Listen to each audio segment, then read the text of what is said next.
I pledge allegiance to the flag of the United States of America and to the republic for which it stands, one nation, under God, indivisible, with liberty and justice for all. Thank you and good evening, everyone. Just a few quick comments. Just a reminder, tonight is for the school committee to deliberate on the budget. So that's our main mission tonight. Just a couple of quick things. I hope everybody saw in the Daily News on March 6th, there was an article about Senate Bill 217, which would create a commission to study the way regional school districts are funded and make recommendations to do so more effectively. I hope that people are contacting our local state delegation and expressing support for that. It's kind of along the lines of what Auditor Bump did, but the more eyes we have looking at this, the more attention we bring to this, hopefully the more likely we will get change. On a personal note, I'd just like to thank everybody in the district for your support during the passing of my mom. I've heard from so many people from across the district, and I'm telling you, it makes me very proud to be part of such a kind, caring community, and it speaks well for what we do. Also along that line, unfortunately, Dan Valianti won't be here tonight and Wednesday night. His sister passed away, so they have the wake tonight, and he would like to be here. He wants me to make sure that everybody knows that he is confident in what the remaining of us will be looking at tonight as far as the budget and moving forward. Moving on to the rest of the agenda, is there anybody in the public who would like to address the school committee? Seeing none, we will move on. Reports and deliberations, the FY19 operating budget development. Mr. Forget. Jump right in. So before you begin discussing and making decisions in regards to what you would like to finalize on Wednesday night, again, this was supposed to be a week ago or 5 days ago, and we would have some time to put the budget package together. We're still going to have time to put the budget package together between tonight and Wednesday night. Thank you, Michelle. But I wanted to provide an update in regards to discussions that we've been having as a leadership team, specifically in regards to savings that we are going to realize and what I'm going to recommend to you becomes part of the final budget. So there's a two-sided paper that I gave to each of you. There's green headings and a orangey, peachy colored on the other side. On the bottom right corner it says FY19 planning as of March 12th at 5:20 p.m. So these are changes that some of them are not a recommendation. It is what it is. Cost or revenue, but just to take you through this paper. So there, on the top there, it says a reduction of excess and deficiency revenue. We're anticipating that our E&D is going to be certified in the vicinity of $300,000, just a tick under likely. We are not confident that we're not going to need every dime of that to close this current year. We've been having those discussions with the Finance Committee. This was a challenging year and is getting more challenging, I think is a fair statement. There are some things that we hope for. There is theoretically promised still a supplemental budget coming that would include circuit breaker, that would include an additional $133,000. So there are certainly things that may solve that problem, but at this point we anticipate that we're going to need all of that money to close the current year. So that brings the revenue from excess and deficiency in the final budget down to zero. So that's a loss of $100,000 in revenue. So I have these as if it hits the budget negatively, because I'm calculating reductions here, so that's actually a minus there. We're going to assume at this point that circuit breaker is going to come in at 75%. We could be more aggressive across the board, but I think it's still a little too early to be aggressive, in my personal opinion. So if we were to get full 75% reimbursement for circuit breaker, that brings us another approximately $66,000 in revenues. The next line down as we move into expenditures, that we need to increase the expenditure line by 175,000. That's a big number to change from one budget to the next, but this is something that the Finance Committee has been hearing updates from before Michelle's time, that was my time, in regards to the electricity that we purchased from True North Solar, whatever the name of the company is now. But we racked up all those credits, so we had very low bills, and we've been trying to figure that out. Michelle finally figured it all out, but in the end, we need to increase the budget because those credits are going to be gone, and we need to start actually paying the bills. So, so that's a correction back to, it's roughly what we were paying before. Now we just need to fully fund that line. For the AEDs we had talked about, that's defibrillators. We're actually going to lease and replace all of them. There was a requirement that we have an increase in the number. It's actually cheaper to make sure they're all current to lease new ones, and that's actually, rather than $12,000, it's a $4,000 or $8,000 cost. So we actually save $4,000 in doing that. Health insurance came in significantly lower. Again, this was a shock. We've been told all along that our rates are going to be whatever the average is, and whatever the cap is, we're going to be at the cap or higher. That was coming from our consultant as well as through Maya, but it came in at 7.4%, so that saves $229,000. The next category you see on the right there, I'm calling this reduction since the tentative, but these were new costs that we proposed for FY19, and we're saying we'll take them out. So we won't fix the intrusion alarm. We won't fix stair treads. Hopefully going to look to Maya, our insurance provider, or other grants to hopefully get those things, those repairs accomplished. Level funding the supply lines that we requested, it was roughly a $48,000 increase. It's certainly an impact, but again, in the grand scheme, we believe it's doable. We're not going to increase the subline. That's an increase of $51,000, or would have been an increase of $51,000, and that, again, was to fully fund where we have been the prior years. So there's a risk there. There's not a definitive, but there's a risk that that line will be over. Special education out of district, we're going to pull $50,000 back out based on a student that is moving in or has returned, I'm sorry, a student that has returned to the high school this year.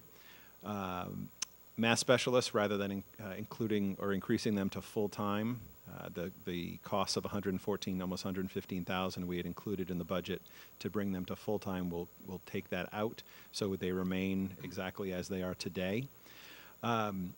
Not adding the special ed program. So we had significant discussion about this.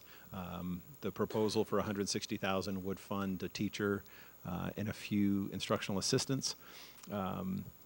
As we talked through this extensively over and over, there's some concerns about will that program be sufficient with a teacher and 2 IAs based on the needs, and then will we be able to get those parents, the teams, the IEP teams, to bring those students back. As far as students go, we believe there's certainly some we could bring back, and the team has to agree to bring the child back. But with that being a potential uphill fight, it's hard to keep $160,000 there and cut positions when there's nothing certain. So we have the funds included in the out-of-district line. We have the funds to pay those out-of-district tuitions. And so that was already in the budget. This would have been savings had they come to fruition. And at this point, we just don't have the confidence and believe it's not the right time to propose a new program spending when there's really there's no way to guarantee there's any offset in the savings. Long term, we absolutely need to fund our programs to bring these students back. But it needs to be at a time when we've got the funds available to establish the programs. Brian, that program was predicated on the fact that 4 kids were in 45-day evals right now, and they were going to be in the program along with 4 others. There's 9 total. 9 total. So those 4 that are out of district evals now, we don't know where they're going. And if they go out of district for placement, is that cost in the budget right now? The whole of the cost is in the budget. The $854,000, that was assumed there. Yep. Foreign language teacher at the middle school. This is not a shock. Shouldn't be a shock. This has been an ongoing discussion. This is actually a result of the aligned middle school and high school schedule. We are not eliminating foreign language at the middle school. As on Wednesday night, Al and the gang will be here to do a presentation on the aligned schedule. And I think it might be the first really fully aligned schedule ever, because anyone you talk to, other schools where they say, well, we have an aligned schedule, but it kind of blows up after lunch, or we really can't figure out the morning. This is a fully aligned schedule, which allows all of our students on this campus to take advantage of all the resources. We remain a middle school and a high school. We're not changing that.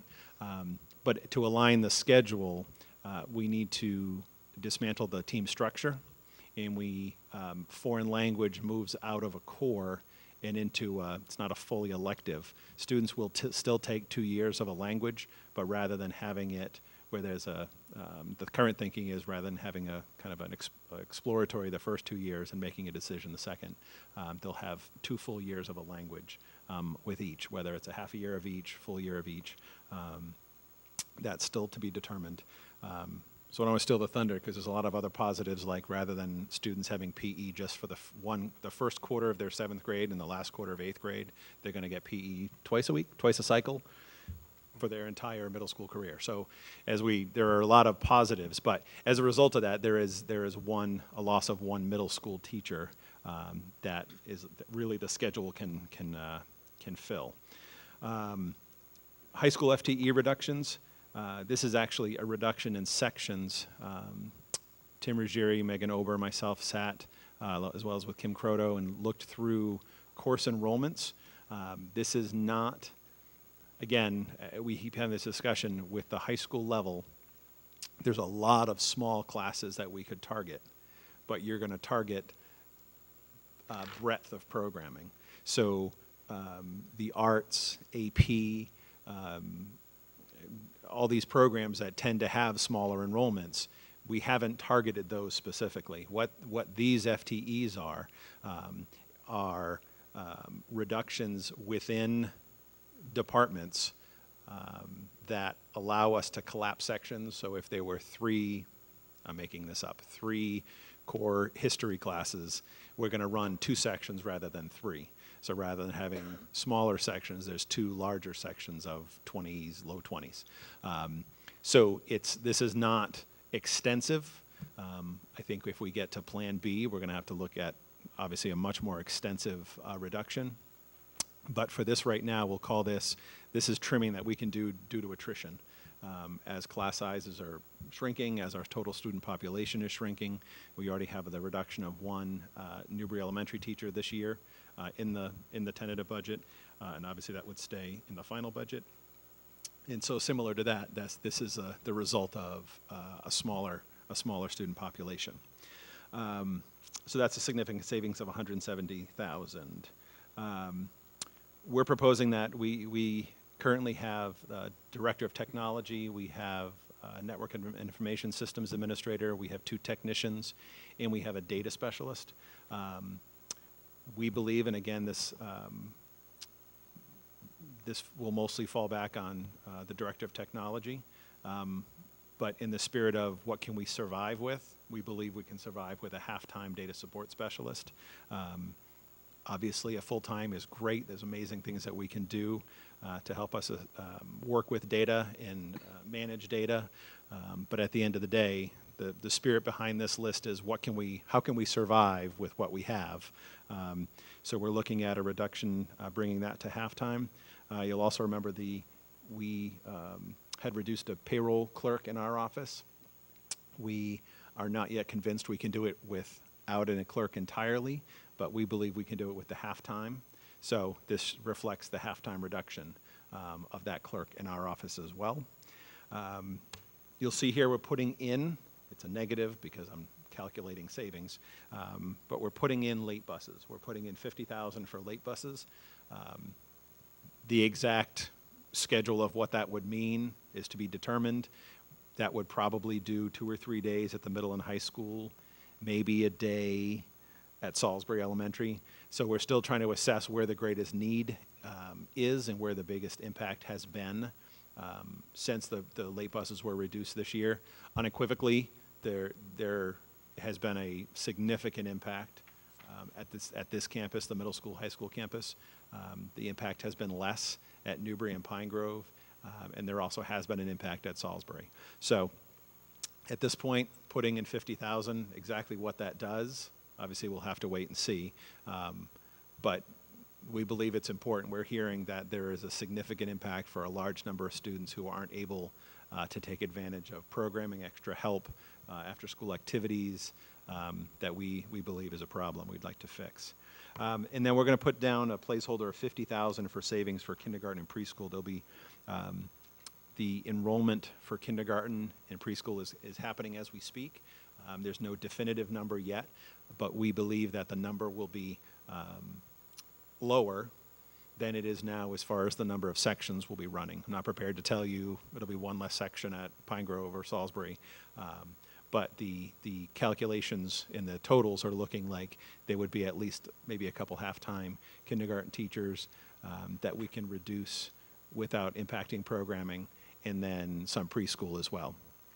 So what that would mean is currently we're running 3 full-day sections at every building, at every elementary, because there weren't enough students to fill out a half-day class.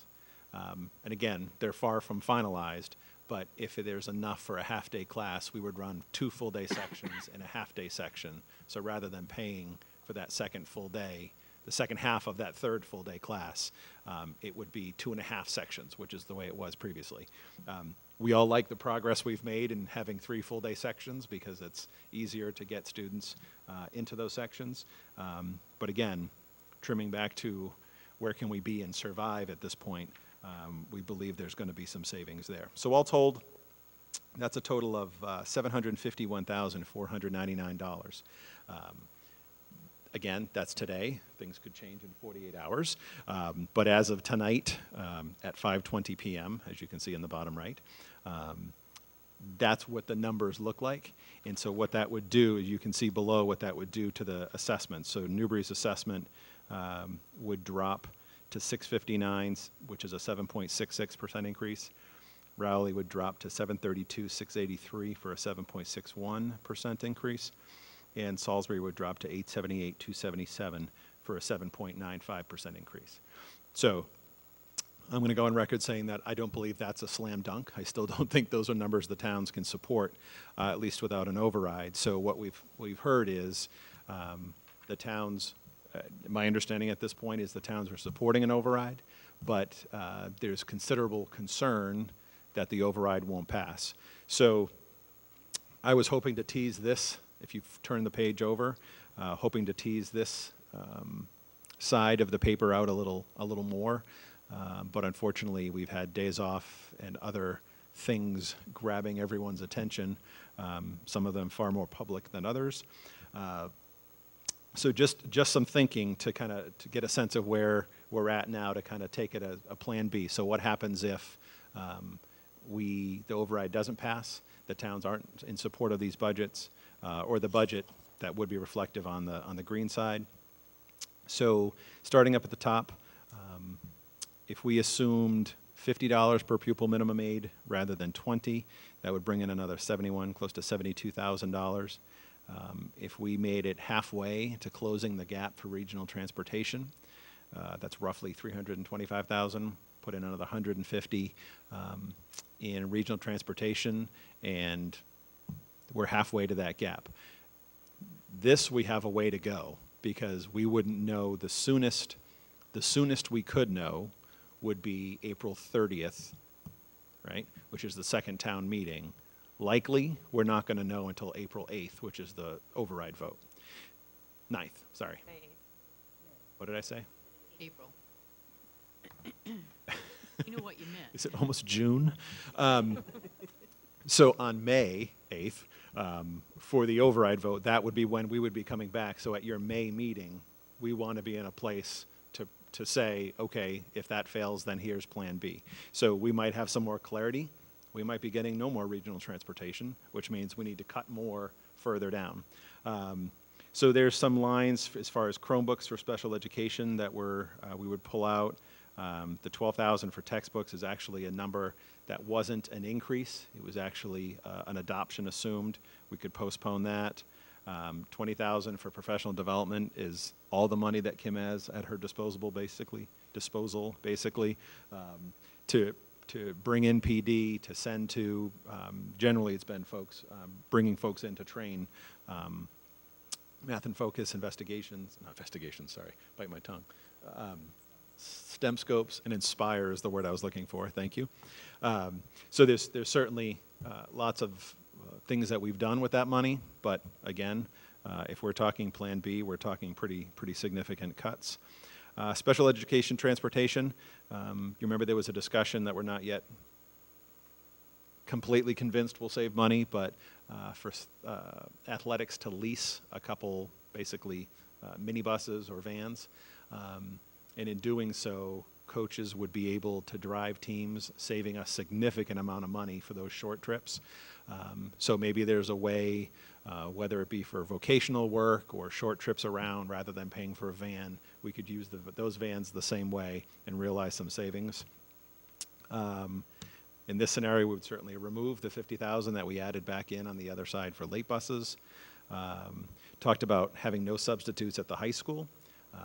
Would love to, if we had to do this, we would like to explore doing this at other schools, but a little more difficult at elementary and middle school.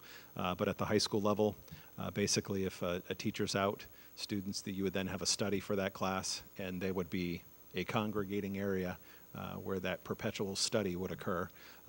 Certainly not ideal. This would obviously likely be the most realistic location. Cafeterias could be used when it's not during middle or high school lunch, but that would severely impact the operation of the library. But something we've discussed and put on the table. And then I have, again, still fairly generic assumptions here. We talked about reductions of instructional assistants. That is very tricky. On paper, we maybe right now could reduce even a few more than 6. But there's also, as the principal sat around the table and said, so here's student A, and I'm pretty sure next year I'm going to need 2 more over here. And so as quickly as those dissipate, those need to be restored. So right now on paper, about 100,000 if we could reduce 6 instructional assistants. That's assuming about 10,000 out of salary, and then collectively across the 6, recouping about 40,000 in benefits. And then I have a category of professional staff, whether that be administrators, interventionists, classroom teachers.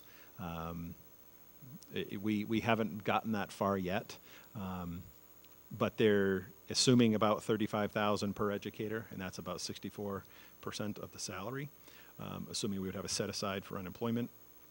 And then assuming over the 10 individuals saving about 75,000 in benefits, that saves 425,000. There is no science behind those figures, other than obviously the way I calculated the savings. But as far as the 6 and the 10 and the total savings of 100 and then 425,000, there's no science beyond a ballpark trying to get a sense of, just to show you a scenario. So that would save an additional $910,000 above and beyond the 751, which would bring, again, in combination, would be roughly 1.66 in reductions. 1.66 million in reductions would bring Newbury down to 392,000, or 4.55%. Would bring Rowley down to 433,000 and change, for about 4.51%, and would bring Salisbury down to 535,000 for about 4.84%. So that's thinking as of today. There's nothing concrete there, but I think it's important to. It was important to make sure people understand that even with everything, we've seen some good news. I mean, there's certainly some good news on the other side of the page where we're saving without really an impact. Obviously, some have impact, but there's some savings without an impact. But even with all those changes, we're still cutting. There's 16 people identified here. If you didn't cut the IEAs, there would be another 2 or 3 professional staff.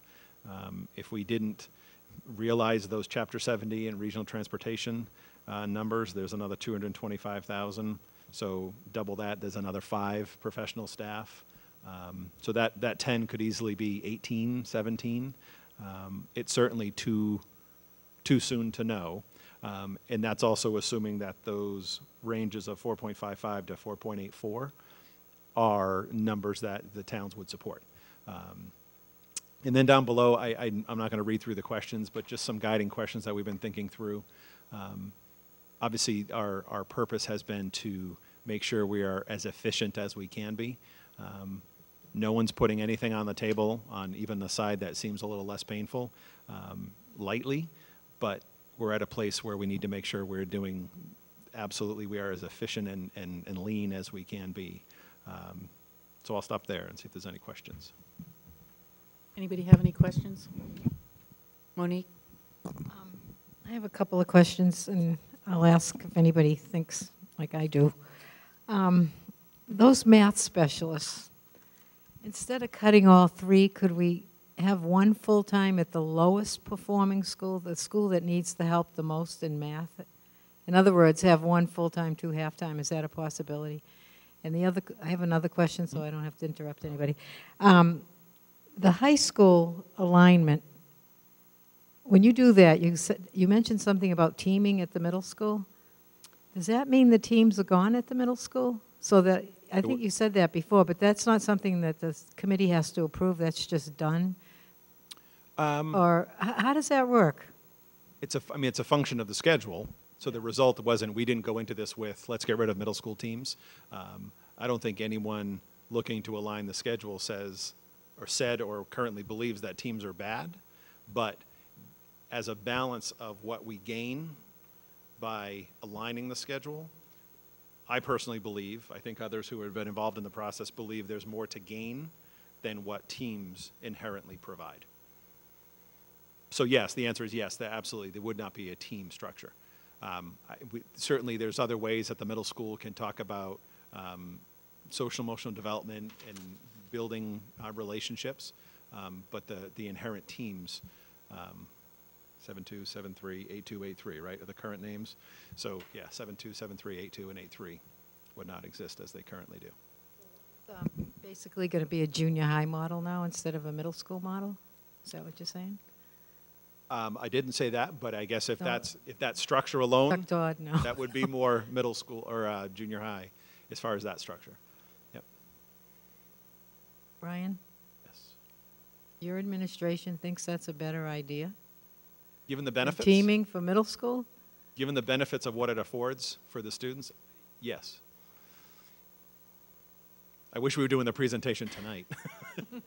I don't know. Junior highs went to middle schools for a reason in the beginning, and it was because of teaming and because of the social emotional needs of kids that age. And I understand the alignment, but I think to lose the teaming is not a good idea. But anyway, answer my question about the math.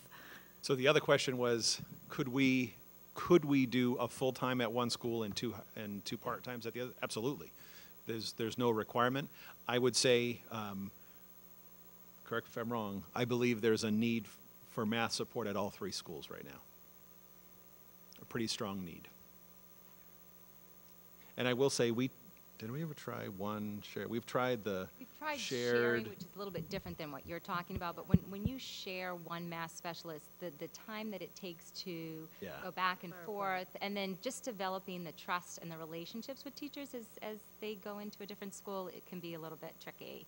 But I would agree with Brian that I do think all of the schools would benefit from a math specialist being utilized as a coach more so than an interventionist. During the last 2 years when they were cut back, their ability to provide coaching declined. And I think the conversation around the table with the administrators, and anybody can jump in if they want, was really discussing the need to have them be more of a coach than an interventionist. Because if we could strengthen the Tier 1 instruction with a classroom, then we would have less students that need Tier 2 or the intervention.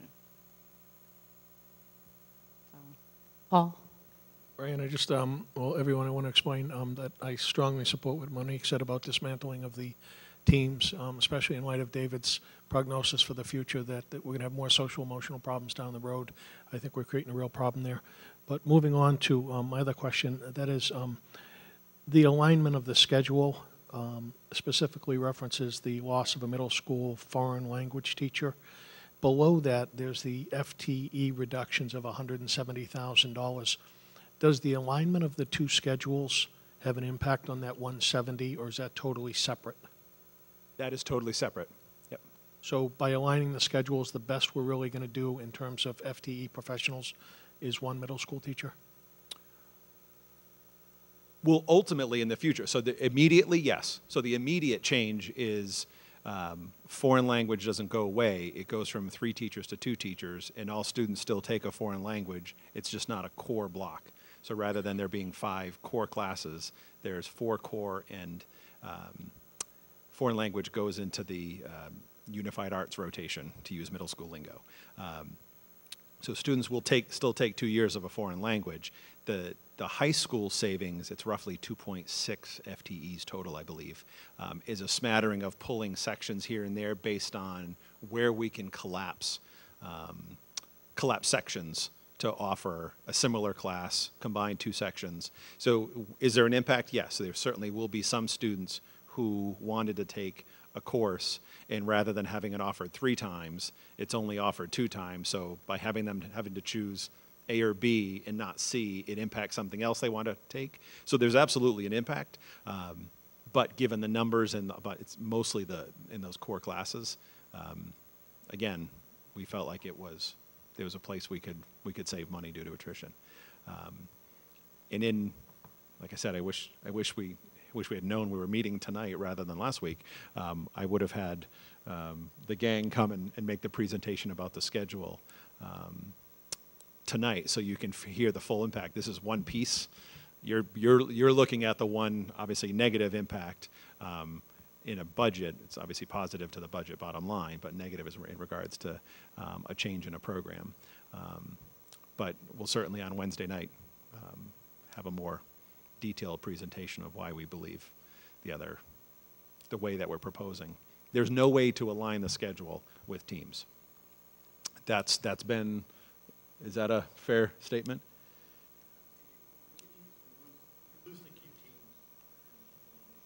Al, can you just come to the microphone, please? Because I think that's important for everybody to hear.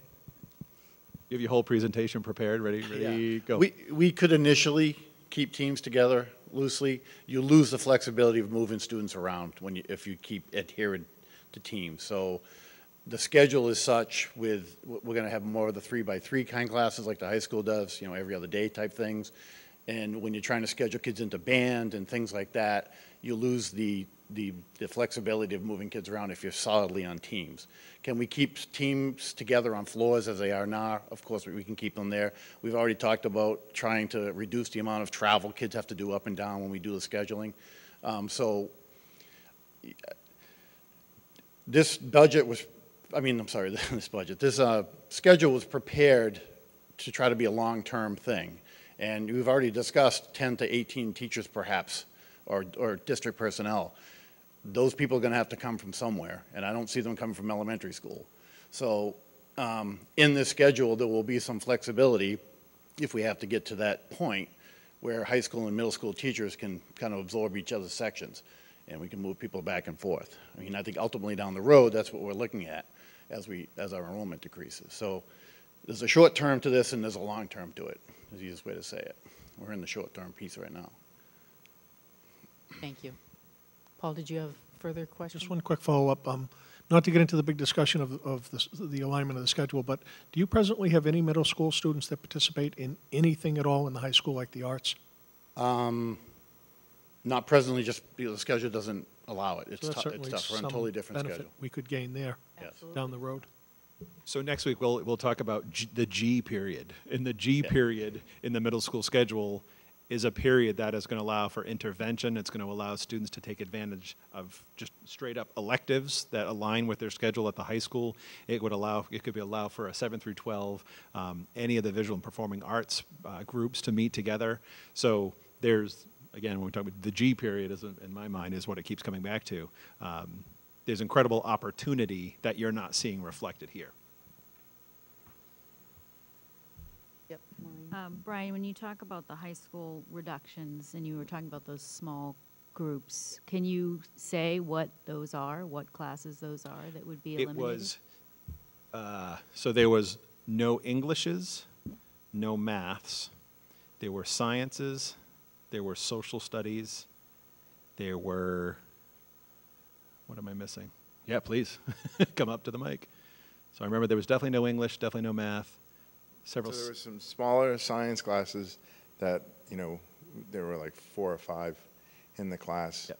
that would be absorbed, and then other teachers could pick up, you know, the .2 here or the .2 Yep. there, and then there was a retirement. But what were the other, it was And there in was sciences? there's .2s that we're getting rid of. So there's 2 .2s in foreign language, so there's .4 there. Yep. There's a .2 in tech. That's that right. would be reducing, and then the Combined .2 classes. in social studies. So there's .8 right there. And there was And foreign that's- language, there's some additional sections Right. in foreign language that, and again, it's not taking away any class on the schedule. It's combining classes that might have been Right. running with a 9 and a 12 is going to run as a 19. So the students will still be getting the same classes. It's just going to alter the class sizes a little bit, but Is not- it a fair not statement to ton. say nothing falls out of the course catalog? No, everything because will of still what we be do? there. It's just they're being absorbed into, the kids are being absorbed into different Yeah. sections. So the course catalog would remain the same, it's just that they're gonna be a bigger class. They may not be sitting with 7 other students, they might be sitting with 18 other students. So is that gonna change whether it's like honors or? you Nope. know, Nope, we didn't, so again, we could, keep me honest, Tim, if I'm lying, we could save a lot of money if we got rid of, so we were saying, target a class size of no smaller than 10, no smaller than 12. You're going to target the vast majority, a lot of your APs, you're going to target a lot of the sound and video recording, you're going to do a lot of the music and performing arts classes. There are a lot of electives that you're going to target. So we could save a lot of money and impact small numbers of students, but you're going to take out programs. This does not change, I was going to even say substantively, Yeah, this doesn't no change the programs course would be catalog. taken out, Nothing comes yeah. out of the course Okay. catalog. okay. So, and then the only other thing is that by combining those classes, it allows space for the middle school students to come up and take some of those. So I talked to Bob Lathrop, who's popped out, but there are room in his classes. There will be room in some of the tech classes. There will be room in some of the art classes. So now they'll be able to come up and take those, which is why those programs aren't going away, because those are the classes that Al's going to now need to have the kids come up and go into because of his limited space now, so. And then I just have a question back about the foreign language in the middle school. So the middle school foreign language teachers were already reduced last year or the year before. And so are they going to be taking, who's going to pick up that load? Like if they're all taking foreign language, can they take it in the high school since the schedule is now aligned? I don't want to answer, yes, No, we please. haven't had our Yes. presentation So, I yet, mean, but so- I don't quite understand how that's supposed to work if you're going to. So last year, 2 years ago, we reduced a teacher, and that was similar. It was because of attrition. It was because of numbers and course loads and need. So this, I'll let Al speak, but just to say quickly, this is not becoming an aligned schedule so that every 7th or 8th grader has an opportunity to take any high school class. It's allowing flexibility. So I know when we say, yeah, there's a 7th grader taking, I don't know, he's really advanced and he's taking AP coding. Well, know that at first blush, we're not just going to say any 7th grader can go sit in a senior level class. But if a student's prepared and ready and there's an opportunity, then great, we've got the vehicle and the structure to make it happen. So I just want to make sure that starts to sound very much like a junior high. And I think that's not the spirit at all, that it remains a middle school. I think Al's committed to that. I think it's a fair statement to say your teachers are very committed to that. And so there's other ways to make it seem and have informal teams without having the full team structure. But You can talk about foreign language. Yeah, just as far as the foreign language goes, we reduced a teacher a couple years ago based on numbers.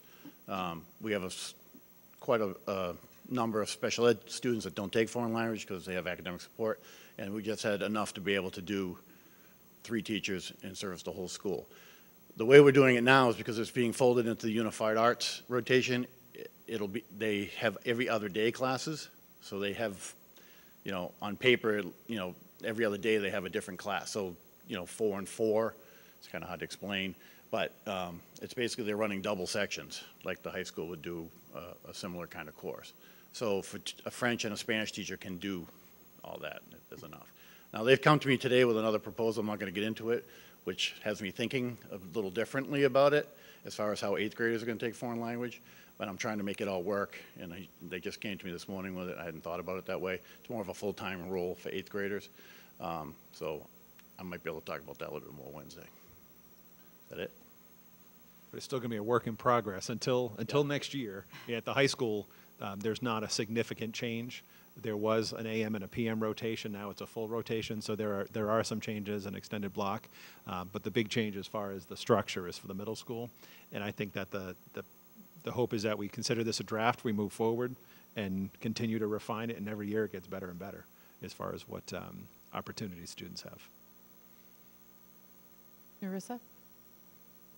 I have a few questions. So part of it goes toward looking at these this year and what then could potentially happen down the road.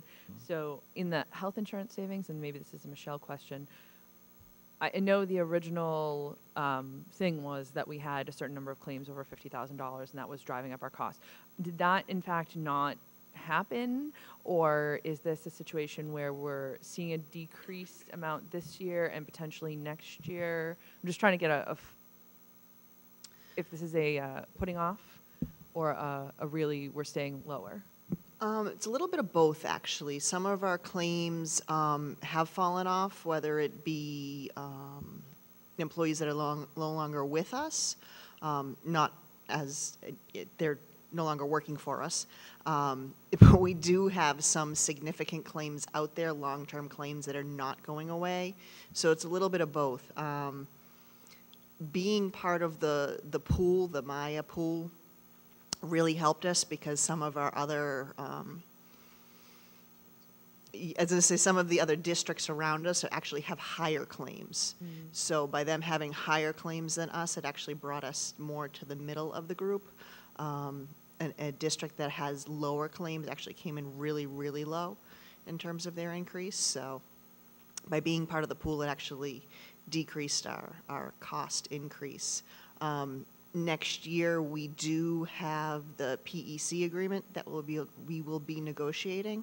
So I anticipate at that time that a whole slew of changes could be coming our way, which will change the premiums. And Maya and our health insurance consultant has encouraged us to look at deductibles and whatnot, because we are one of the few entities around that do not have deductibles. So.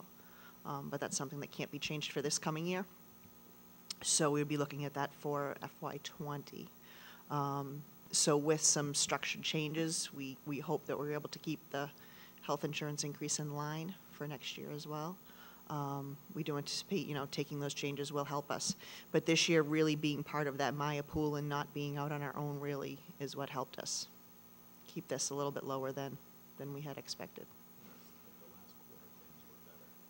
Yeah, the last quarter of claims were better. We do have a couple significant, like I said, ongoing claims that are never going away. They're lifetime issues that will not fall off anytime soon. But other than that, some of our employees have moved on that did have significant claims. The special education program that we had talked about kind of at length before, my understanding in our previous conversations was that this was not necessarily seeing a savings this year, and that was why the out-of-district tuitions were still built in the budget, but it could potentially be down the road. Are we really thinking that this is not a solution that we can put in place right now just because we need to bring this budget down and we're willing to sacrifice that? Or is this a situation where we're really, in the short term, few years, not seeing students be willing to move or the IEP teams be willing to move back into district, and that's where we're at? I'm just trying to get a So, and I sense. would welcome David, Kim, anyone else to jump in. For me, I have a hard time picturing you. So we have to establish the program before we convince a team that we have a program to bring a student back. That first student is always the hardest because there's no program yet. So we have to go and we have to hire the teacher, we have to hire the instructional assistant. So we have to spend the 160, perhaps more, perhaps a little less. And we could literally spend 160,000 and have it sitting there and have no savings. So this isn't a statement about, at least for me, and I believe in speaking on behalf of the whole leadership team, the 9 of us, it's not that it's not a need, it's that how do we argue to say, yes, put this in place, when in all likelihood it would mean cutting up to 4 teachers to make that happen, to have someone sit there with no kids. Mm-hmm. So that's the concern, is having the cash available to be able to establish the program. Our whole hope is to be forward-thinking, and it feels myopic to not do it. But by the same token, I couldn't get past spending the money on something that And I guess I think you're right. It was geared to be a proactive program. In other words, these other students were possibilities, but this was to have it available for future students. And the difference, I think, between this programs and the ones we've created before is we actually got a cohort. If you remember the 18 to 22 program that was started 5 or 6 years ago, we had 4 or 5 parents that said, we want our kids to be here, so let's help us build it. So that was easy because it was either we spend the money out or in. This would be just based on the trend. Now the trend is, this I've never seen 2 years like this when that many elementary kids have needed to be out of district. Usually it's the high school and middle school students. So just based on that trend, to be proactive. So I think, but as Brian said, if we're balancing, cutting 4 teachers as opposed to, we don't know what's going to happen. I mean, next year we could have, a lot of the kids who have significant concerns are already out. So we're hoping this trend doesn't continue. So again, it was meant to be proactive, and then if it's in existence, then we can have parents come back. But I think the first 2 years, you just don't know.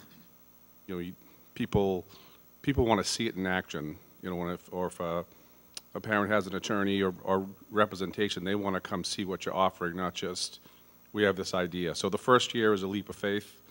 My guess is we would certainly utilize it, but I think it all comes down to sort of the other choices that we had to make. Okay. Yeah, I know. Obviously, we're in a crisis year. I just want to make sure that we're not passing on significant savings down the road, because I think that's extremely short-sighted. And on the green budget, my last question is, and I'm pretty sure the answer is yes, that we've gone to both the PEC and the teachers' unions and asked them to open the contract for this year, and I believe the answers have been no. I'm looking at Dina.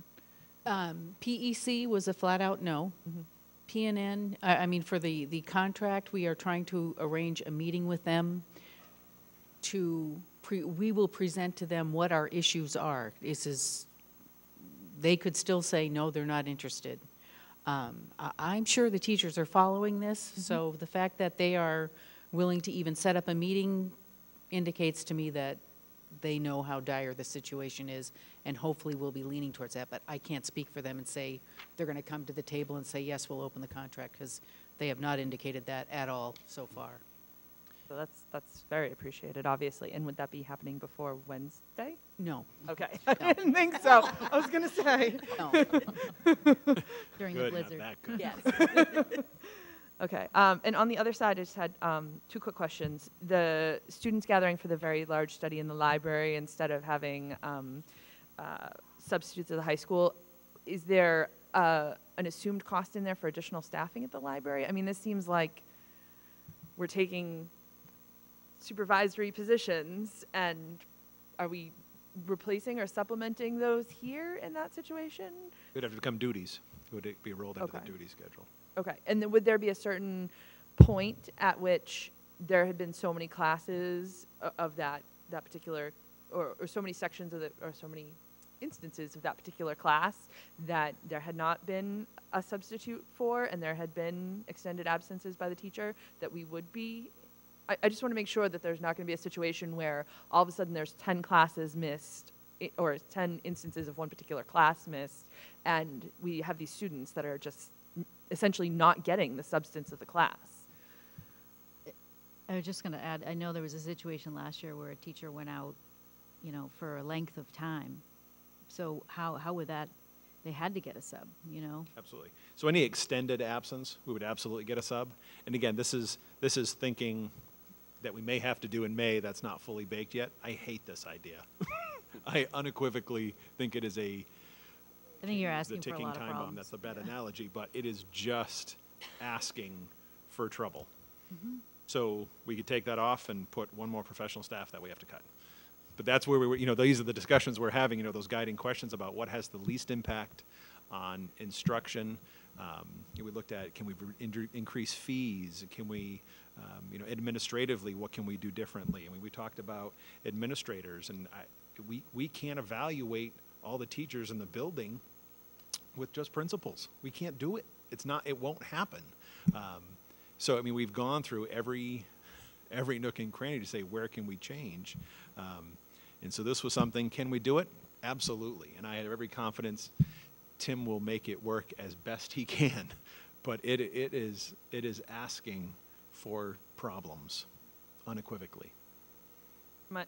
Deb? Sorry. No, go ahead. I just had one last question, which was the Chapter 78 regional transportation reimbursement, since this is something I'm deeply involved in at this point. If we're looking at Very deeply? Very deeply. If we're looking at May 8th, I mean, we're literally looking at the week that the state Senate Ways and Means budget would come out. It's extremely early in the state budget process. I mean, as much as I am working hard on this and have all the hopes in the world that our efforts are going to make a difference, I'm hesitant to count on anything that we have at that point, because we'll basically only have that House budget Absolutely. to go off of. That would, if we were, you know, if this Plan B were to be something we were coming back and doing in mid-May, it would absolutely still be a guess. There would be significant guesses involved. So I mean, again, this is just something to frame thinking at this point. But no, you're 110% correct. Deb? Two general statements, one involving numbers, and having watched Brian make predictions for years now as far as numbers go, and how they're going to go and how they're going to trend, and I think Michelle is equally as talented in that area. But I more often than not, Brian's been correct on his predictions. So I completely trust the judgment as far as the money goes of both Brian and Michelle. And none of this is good. We all know that. So from a money standpoint, I trust their judgment. Now from an educational standpoint, and I don't think this is the first time I've said this in this forum, I am not a professional educator. I'm not. I've watched a lot of education over the years, but I am not a professional educator. And I put my trust in the people that we hired to run the education system in this district, and that would be those people and those people. And it's a terrible discussion to have every week or every month or whatever it is you've had it. But I understand the value of a middle school as opposed to a junior high. I understand that. But these educators, these professional educators, have not done this lightly. They have put a lot of effort into it. They've put a lot of thought and a lot of talk into it, more than any of us at this table will ever know. So I trust that all of you have done the best that you can for the students in this district, and so I support your choices. Thank you, Deb. But can I just clarify? So these aren't yet predictions. I just want to make sure my track record isn't ruined. That was probably a bad choice Okay, of words. so You know. these are placeholders so far. When they become predictions, then they can mess with my record. Okay, but that was a bad choice of words. I get that. I appreciate the support. Anybody else so far? Okay, Monique. This pink assessment, the assessments for the towns, is this the new growth, is this the amounts that they can absorb with new growth that they could have without an override? I can't answer that. No. I can tell you Newbury's number, no, I'm sorry, Pine Grove's number that they gave us of what Yeah, they can afford was roughly $201,000. that was half of their new growth, right, roughly? That would be their, Of yeah, Rowley's, roughly yeah. half their new growth Yeah. and half of their levy limit, at the 2.5. So the others, I think the others, I think Newbury, that was their new growth, and I think Salisbury's pretty close, right? New growth is So it's probably pretty close to everyone's. 500. 250 is new growth in Salisbury? Oh, I thought it was a little more than that. I think that might be their total new growth available to the entire town is probably Okay. is in the 500s. 400 for Rowley, roughly 392. Actually, I think Newbury's might have been 600 for all new growth. And so this is not, again, this is not something, I haven't talked to anyone at the town side. This is not, I didn't back into a number. It's all below 5%, which works nicely. That was not the, that was not the goal. So again, I'm not giving this to you as a plan B for you to vote. This obviously needs more discussion. We're meeting with the DCC on, I was going to say June, March 22nd. Yeah, something like that. So certainly, once a vote is taken and a final budget is approved Wednesday night, we'll certify those figures to the towns. This might even be refined further by the time we get to DCC on the 22nd in a week and a half. But I can't speak to, these haven't been tested by the towns, and the only number I know for certain that we saw in writing was Rowley's, which this still puts an assessment twice what they said they can afford. Brian, on those kids that would gather in the library for the study, how many substitutes do you have at the high school normally? I mean, what would the numbers look like? I would say any given day, yeah. So that'd be like 30 kids. On an average day, 2 or 3. I mean, there'd be days where there's 10 people out, absolutely. So roughly, what would you think, like 60 kids could be in here? Oh, I think it could be bigger than that. So if we have 3 subs and 10 teachers, there are going to be people covering anyway, Right. because you can only spread them so much. So now it's just that everybody's going to be pitching in to help out with the coverage. I've had this happen before in other schools where we've housed them in the cafeteria for part of the day and the media center for the part of the day. Again, it's not an ideal situation, but it is doable. We do have an IA in the library that he traffics the library as it is. I would only think that and with the media specialist that we have, I think that we would only need a teacher per period. So I think there would be a teacher per period that would come down for a duty during that time. It is a pretty big space. We might need some more furniture, but other than that, I mean, again, it's not an ideal situation. See, Tim's done it before. He's got a little more comfort than I do. I think it's again, it's not going to be ideal, but we can make it work. We can make it work. So, Thank you, Tim. Okay, I have a couple of questions. I know we've talked about it before, and I know it's late in the game now, but retirement incentives, have we any ability to do that? We certainly have the ability.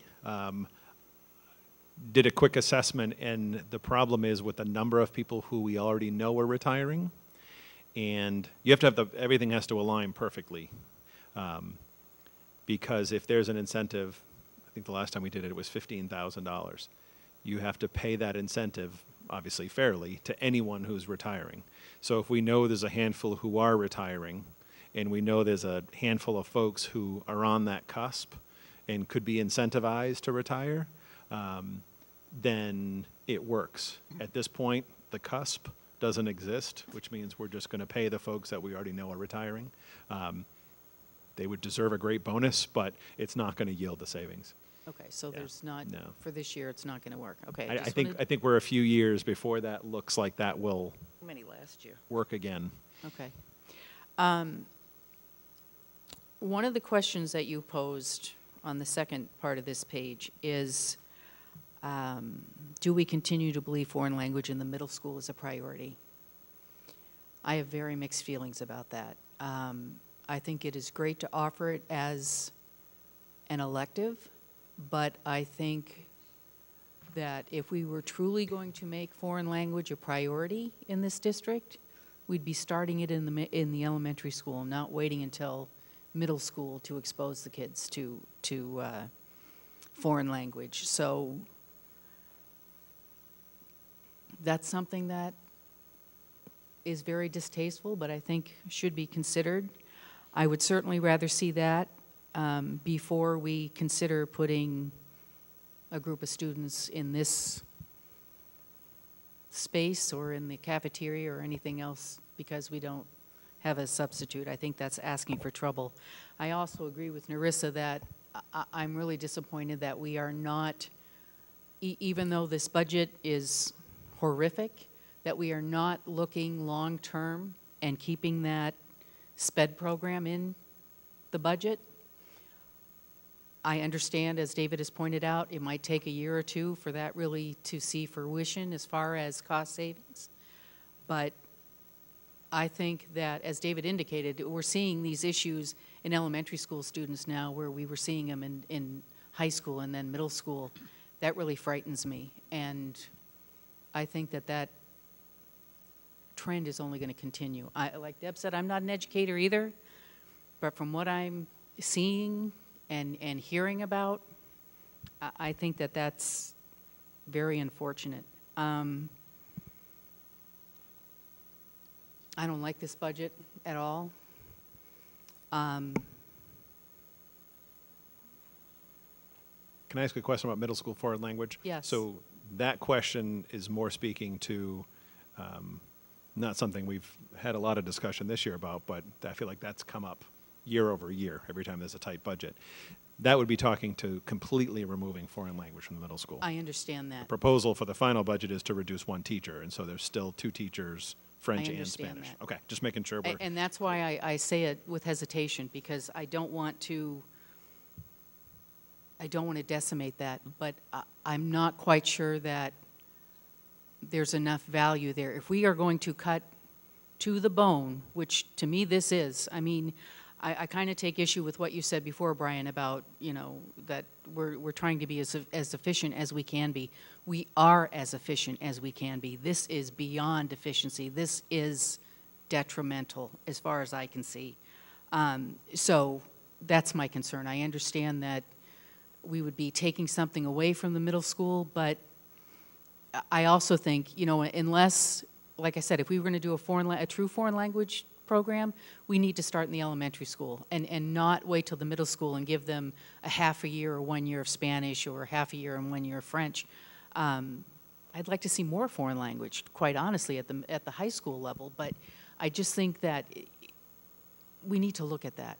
I hate to say it, but I think that that's something that I would consider. And the other question I had, the level funding of supplies, what exactly are we looking at as supplies? I mean, I know we had the social study textbooks in here, the history textbook further delayed. I mean... So that's an existing, those were existing, that's, how is that, monies that exist in the current budget. Mm-hmm. The 48,000 is literally the change collectively to all the 2400 series lines that you have in your proposals. So it was a slight decrease at Newbury, bigger increase at Salisbury and the high school. I don't remember the exact figures, but that's the collective change that was proposed for next year. For the Supplies, materials. yes. Yep. But I guess what I'm getting at with that is, does that mean that teachers are going to go even deeper into their own pockets to try and provide for students? I mean, that's not fair to the teachers either. Yeah, it's not a reduction from what we have today. So it's keeping, as we have done for, I believe, a couple of years now, we've level funded supplies. Yes, we have level funded supplies, but the $48,000 increase was due to the zero-based budgeting. When we did that exercise, the principals came up with the increased numbers. So basically, this would just continue to level fund the supply lines in each of the schools. Okay. And the last question I have, as far as late buses, which I Would love to see them at all the schools again. I know in the contract with the teachers, we did put language in there, which we bought with the increase in their salary to get that, time after extra school, or extra time for students. Can we guarantee then that that time is going to be available to students after school? Because when we negotiated with the teachers, it was left up to the teachers as to when it would be appropriate for them to meet with students. So the second half of that is true. So the teachers decide and post the time, whether it's before school or after school. The way it was negotiated, no, we could not say it has to, whatever. If we're running late buses Tuesdays and Thursdays, it's got to be on a Tuesday. We couldn't mandate that it's Tuesdays and Thursdays. It was right. the way it was negotiated, yeah. Okay. All right, so that's a concern too. I would go out on a limb and say I think a lot of teachers would I'm adjust sure it. they would too, but I guess Absolutely. that's the point I'm trying to raise, is that there's a lot of gray that we don't know, that we're making assumptions that would happen. Anyway,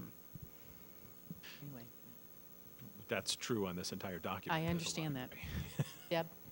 And I'm not sure if this is the time, but in the past, we have given you priorities as to what we would like to put into a budget if things turned out better. And is this the time to do that, or would Wednesday night or next week or some? other Honestly, time? I see it as you giving us guidance tonight in regards to what Michelle does for the next 48 hours of her life, to bring you back a budget document that you have to vote as a final vote on Wednesday night. I would then foresee that we use the April meeting to continue the budget discussion, which is not the norm, that we continue to meet as a leadership team to refine the pink, peach, orange, depends on which colorblind you are, that side to bring that into more detail, further discussion in April, and then we would be prepared to come again in May to have those discussions Okay. about what would the priorities be. And I think it's safe to say well, it may not be safe to say. So I think the second part of that is, I think it was safe to say if we were talking about a $3 million increase, any new revenues, new Chapter 70, any savings, we would commit to the towns to say we're going to reduce the assessments. If we're pulling down from that, then that's the second part of the discussion is if we got another 100,000 in Chapter 70, are we even after we're done, are we reducing assessments? Are we putting it, just leaving it alone and let it filter through to E&D? So those are the follow-up discussions we have to have as well. Well, okay. I guess then I personally, I was thinking of the word realistic, and I'm not sure if that's a word that I should use, but the green budget is the one that I would support at this point. Monique? Brian, have you given thought to the teachers and assistants that will be, their positions will be eliminated? I'm asking this because when we reviewed the MCAS scores, or the blend or whatever it was that we reviewed a couple months ago, we were, as a committee, we were very concerned about the scores, especially in math. And I remember asking Kim if she had seen a change in the scores because we had these halftime math specialists, and Kim said yes. So I would like to restore these, to add this halftime position in the schools. I really was disturbed about that night. I didn't like it at all. And we're not going to add these people according to this green budget, but I think it should be a priority, even despite these problems that we have. And I hope that we can add that, and maybe if you're going to think about eliminating other positions, that you prioritize so that we can have these math people, because I think they're very necessary. That's my opinion. Can I ask one question, Kim, too, that I had forgot to ask before? As far as professional development, if we have no district-wide professional development budget, how does that affect our professional development schedule? The teachers and the schools and the administrators would be asked probably to do some independent studies where they would have professional learning communities, and they would pick a topic and focus on. So, I mean, and there are definitely certain times throughout the year that teachers need more time to sit together to plan, to unpack curriculum. So it would be guided professional development, but there would not be somebody coming in from the outside to support some of the current programs that we are in the process of implementing, such as Math in Focus, which I do want to just, talking about, I mean, this is only our 3rd year of Math in Focus. So when we saw those scores, that was after the 2nd year of implementation. So again, knowing that there's always going to be this drastic dip in scores, but then also I think what impacted that, when we cut the math specialist from full-time to half-time, they went from being a large part of their day as a coach, and then they shifted all to interventionists, especially since those reports came through that we were not doing that well in our kids. We needed to see more growth. So I think keeping them half-time, but shifting to a coaching model, and with this plan on the green side, we still have the PD money intact, so we could bring in some additional people from the Math in Focus training to support all of the PD throughout the year, along with the math specialist. But they would certainly have to take some of this PD, and it would be self-selected and self-driven, without a doubt. But we do have teacher leaders, but definitely not ideal. Definitely not ideal.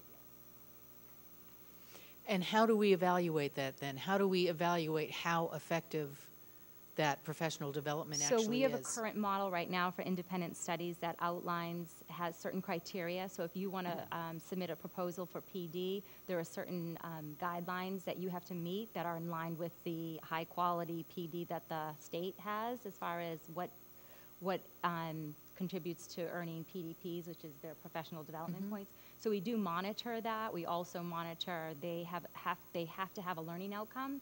So sometime that learning outcome has to be visible. So it's something that we could go in and see if they were working on, I don't know, I'm just trying to think, a strategy like bar modeling in the math class that we could go in and observe, or they could show us data on a pre and post assessment using bar modeling strategies.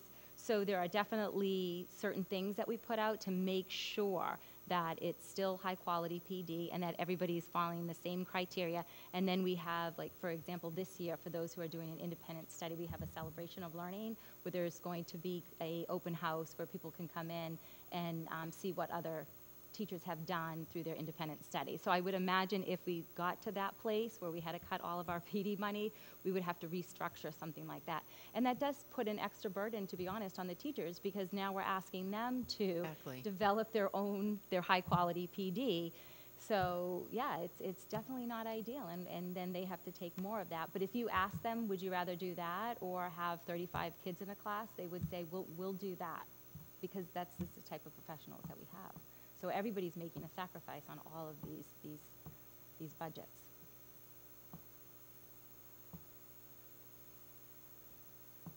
Narissa? I just want to come back to the special education program one more time. Sorry to, I don't even know if this is a possibility, but would it be possible, knowing that a lot of the kids that would be coming into this program are the ones that are going through the 45-day evaluations right now, to do like almost a mini CREST and collaborate with one of the other local school districts to see if we could do 45-day collaborations within a classroom or a program in our elementary schools to try and make that proof of concept? I know it's way outside the box and maybe totally not possible, but.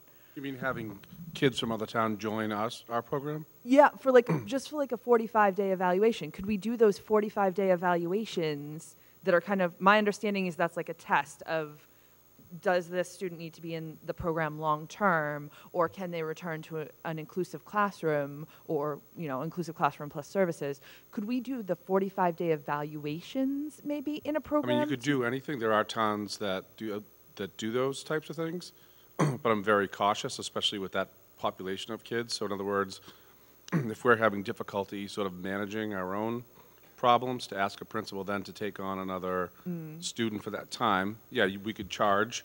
Or there are districts, Marblehead, for example, has a lot of special ed programs. They bring in a lot of money, but they also bring in, with that money comes, you're taking on the issues of other students. Yeah. So I've been really cautious about who we've accepted as a tuition student. You know, there was one in our program, the TALC program, that was a great win-win for everybody. But as far as behavioral kids, I'd be very hesitant to bring on additional burdens. Okay. That's why I was thinking. But no, there is, I mean, that is, I mean, that, 45-day and be done. I mean, there are also, I mean, there are ways towns do tuition students into the district. You just have to be very careful, because once you accept a student, that student becomes your responsibility. Right. I mean, you can, there are ways to have an agreement that basically says if it doesn't work out, but that's another whole management issue. And nicely said. We can also, we've done, I was speaking with Beth Andrew the other day, we've done in a 45-day placement within the same school.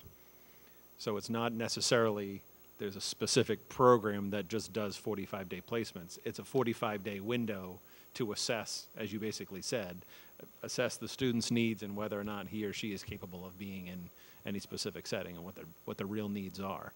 But unfortunately, the reason collaboratives exist is because that's really hard to do. So the collaborative used to run programs within schools.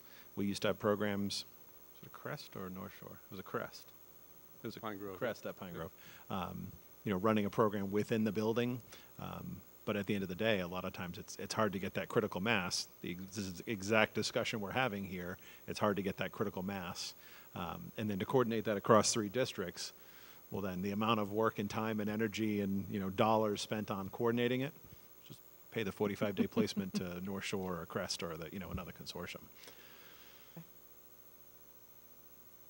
But I see the pain in your face about not for, and I guess I was just thinking, if it's No. a short evaluation period and we could prove the concept, then is that enough to show that the program works?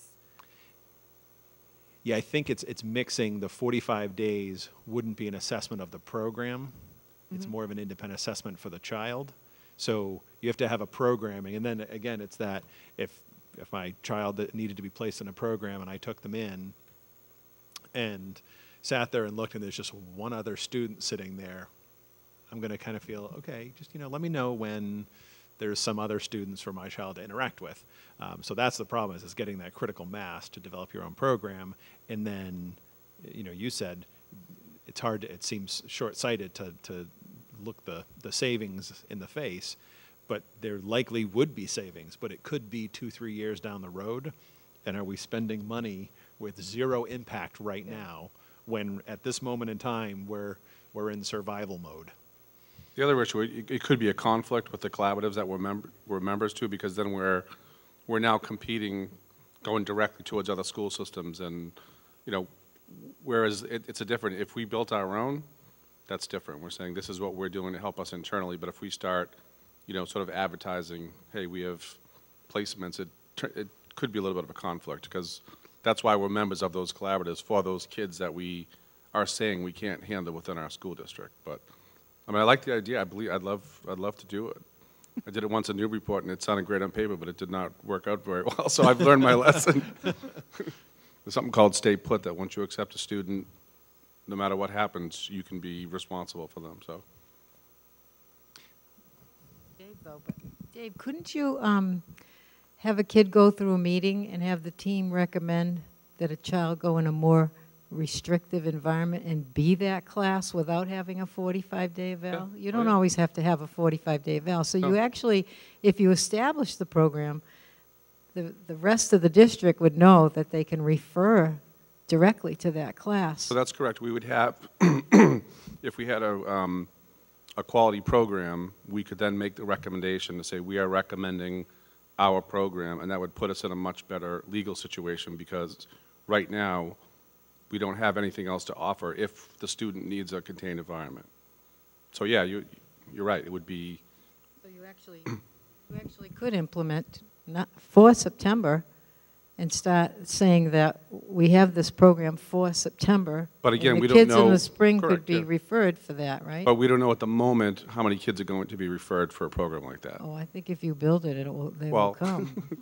I mean, yeah, that's, That very well may be the case. That's an option. But it may not be the case, and then we're spending 160, 50, 80, whatever the number is, on a program that doesn't yet have any kids. A year down the road, when there's a handful of, there's a student population there, unequivocally, I mean, it's all parents would always rather have an in-district program, and I have no doubt that it would be done really well. But how do you convince that first and then that second and that third family to say, we accept that placement? Actually might save money because you're not sending kids out for those 45-day evals. right, no, that's, yeah, that's in theory. I mean, that's- just to place them directly. I mean, there are Right. those kids that don't need an eval. You know pretty much. You don't need that expertise. You can just refer. No, I think we're all agreeing and saying it's definitely something that we would love to see and love to have. And I think it's a difference of what else are we going to what are we going to sacrifice to make that happen? I mean, I proposed it, so I'm all for it, but it's just as we talked about it, I can't say right now, next year we're going to save that money because we have 5 kids we're going to put in the program. It might take 2 years, so it's a proactive, approach, and it is like and again, it's a little bit different than our other programs because we had a cohort to start with. The first 18 to 22 it was very easy. We just had 5 kids, you do the math, it would have cost us X amount to send them out. This would be really building it, and then I'm sure over the years, yes, I'm sure we would see the savings, but it might be 2 or 3 years down the road. But I'm like a dog with a bone with this, I know. But I have a difficult time giving up on this because even in the budget proposal that was given to us, it said in FY18, the district has placed 5 elementary school students in 45-day placements. It is anticipated they will continue in out-of-district placements. In FY17, the district placed 4 students. So that accounts for the 9. So I have, help me understand why we wouldn't have that program filled. I mean, I would think that with, That program will be filled. I think that with, especially with elementary students, I would think, as a parent, I know I would rather have my child stay within the district than be placed elsewhere. I hope we give that further consideration. I just think that we are being, even looking at the overrides that the towns will likely have to pass in order to support either of these budgets, even especially the lower one or the higher one, that's only going to get, it's been said before, that's only going to get us through for this year. We're not looking at what we can be doing to mitigate for future costs. I think this is one where the cost would be a benefit in the long term. I could be wrong, but just looking at what's been given to us, to me it makes sense. So just an answer. So those 9, there's no guarantee those 9 come back. We cannot unilaterally bring them back. I understand that. So the only thing we're debating is how quickly we're bringing, or then the other question is, as new students are identified, do we fill it up? We have no doubt it will eventually be a flourishing program. The question is, does it sit idly there for a year, spending $160,000 with 0 impact in year 1? That's the only thing we're struggling with. That's the only reason that we've taken it out, is because that will kill us to leave $160,000 on the table that had 0 impact in the first year. I get that, Brian, but what I'm looking at, just in what we were given, there were 4 kids in FY17, 5 in FY18. That's 9 right there. So those kids are already out. I get that, or potentially out. So could we not work with the parents now and say, look, we really want to do this. This is what we're trying to put in place to benefit your child, to help your child stay within the district, to help other children as they come up. I mean, are we not allowed to do that, or? No, of course we are. Absolutely. And again, I go back to, it's saying the same thing. I mean, we would market it. I have no doubt that the ETCs and David and the principals would market the program. But then the reality becomes those parents agreeing, because right as David said, the stay put is where those students are right now. They have the authority to say no.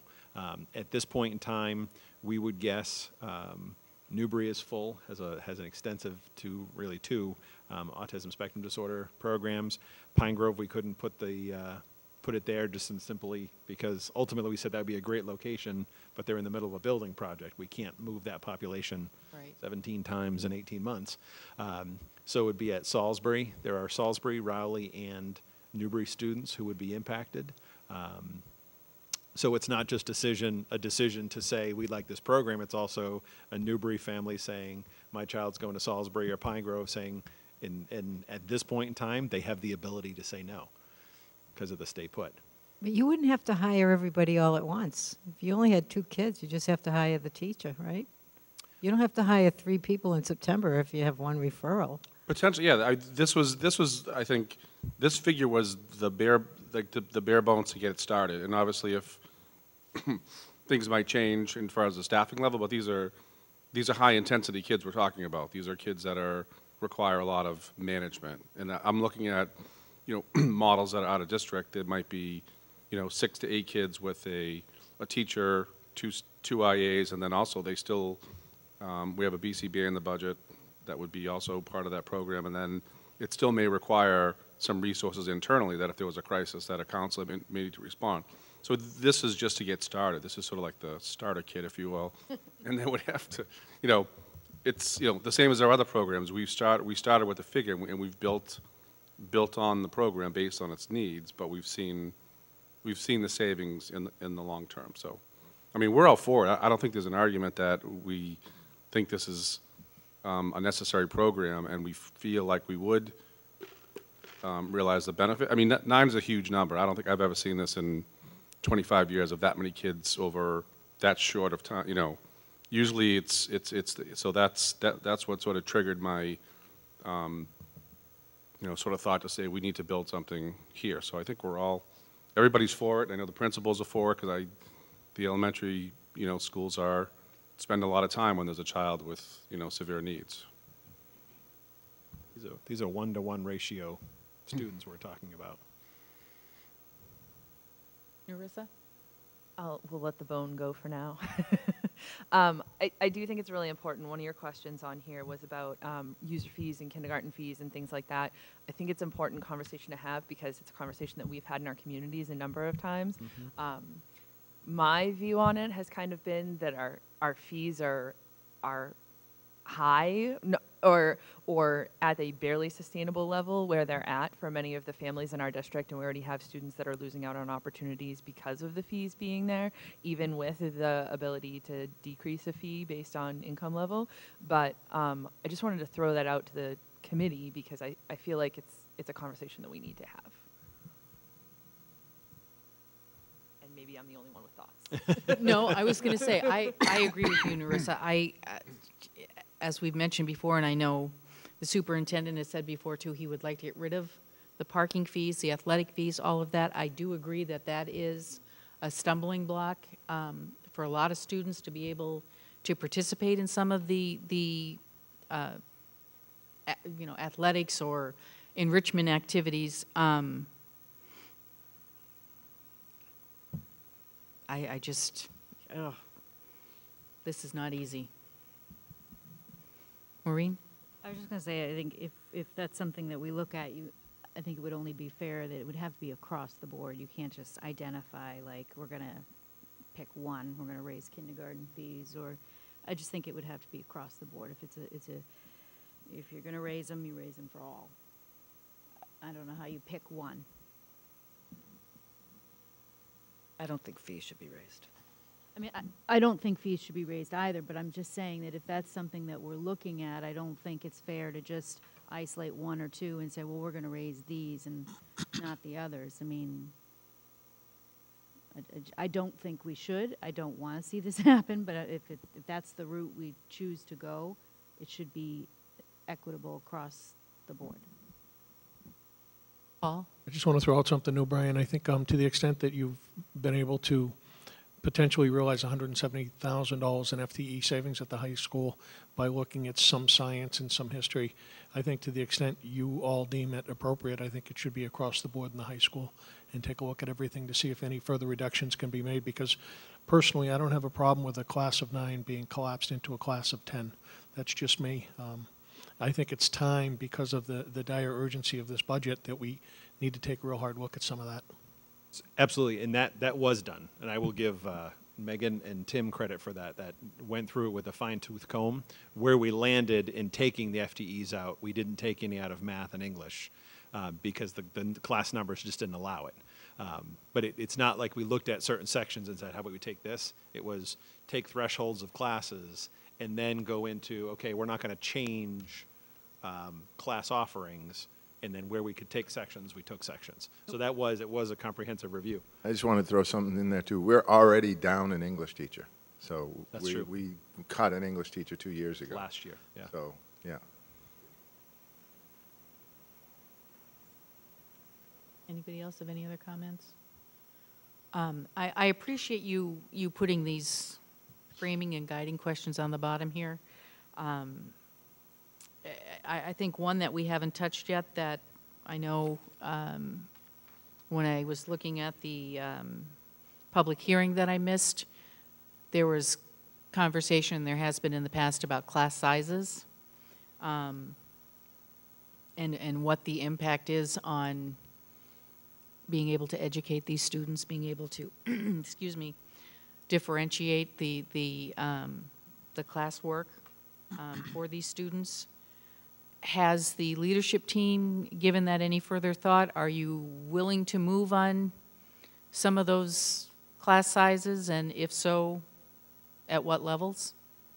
So at this point, we haven't identified any that for this point we would say, yes, let's give up. The one that we keep talking about is second grade at Newbury. I want to just pull out my budget because I was scribbling on it.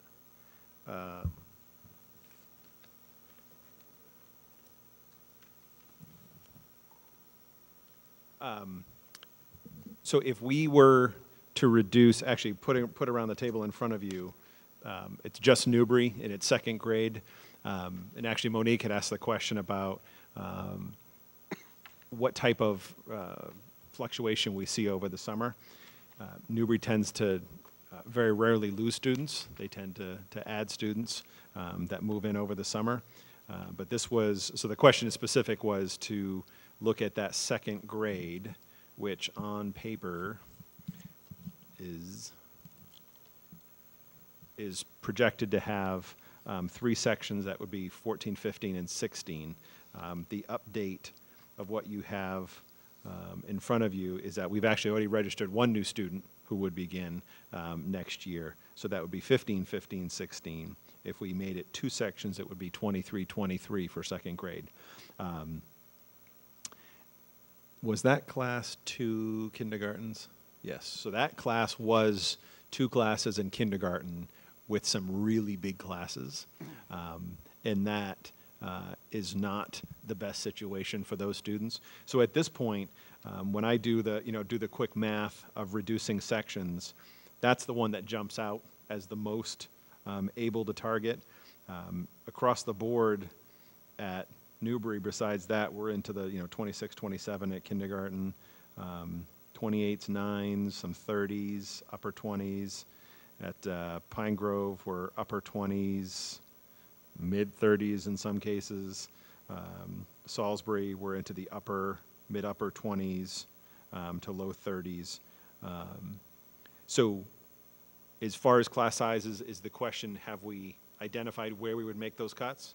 We have not yet, no. At this point, I'm not comfortable proposing to you that we reduce even that second grade. If at second grade over the last 3 years has had 4, then 5, then 3 summer enrollments. So those 2 times, 23, 23 becomes a 25 and a 25. And that is a big second grade classroom.